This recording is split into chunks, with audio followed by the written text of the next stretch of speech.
नमस्कार। नयागढ़ जिला पुलिस पाई ये गोटे नुआ इतिहास वर्तमान रचिबो जो कथा को लेकिन सारा राज्य रे वर्तमान चर्चा चलुची।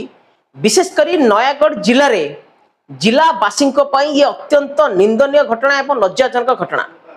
ये नयागढ़ जिलार जो खनपड़ा एसडीपीओ कथा जो सामना को आसला परे समस्त मनरे से समान प्रश्न कि वास्तविक जितेबाला जड़े पुलिस ऑफिसर एसडीपीओ रैंक रो जड़े पुलिस ऑफिसर जितेबाला महिला को यौन निर्यातना दौरान सेक्सुअल हारासमेंट करुछंती एवं तांको कंप्रोमाइज करिया कथा कहउछंती एवं फेवर मागुछंती एवं व्हाट्सएप रे अश्लील चैट करुछंती तापरे ये बाबू को गिरफ्त करा होनी।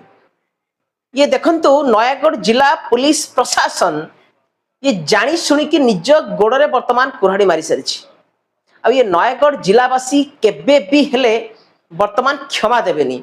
ये एसडीपीओ को घंट घोड़ेबा को जाई निजे जिलापाल निजे ये जिलार एसपी वर्तमान ये केमिति हरणगड़ार पड़िछंती ये कथा को आलोचना कला परे आपण जानि परिबे। मु आपन को गोटाए कथा पुणी थरे आपन सहित आलोचना करूची जो कथा को आपण देखिछंती एवं जो कथा पाई किछि दिन तळे अनेक विवाद मध्य हेतिला आ निरीह पीड़िता माने 11 जन एवं सांबादिक को मिसई कि 2 जन पाखापाखि 13 जन को वर्तमान जेल जीवा को पड़ी। आ ये कहानी सुनिला परे कोठी ना कोठी आपनक मन को मध्य प्रश्न उठिबा स्वाभाविक। ये वास्तविक ओडिशा पुलिस उपरे जो आशा भरोसा विश्वास लोक माने करूछंती एवं थाना को जो अभियोग नै कि जो महिलाटे जाउची ये महिलाटे केते सुरक्षित।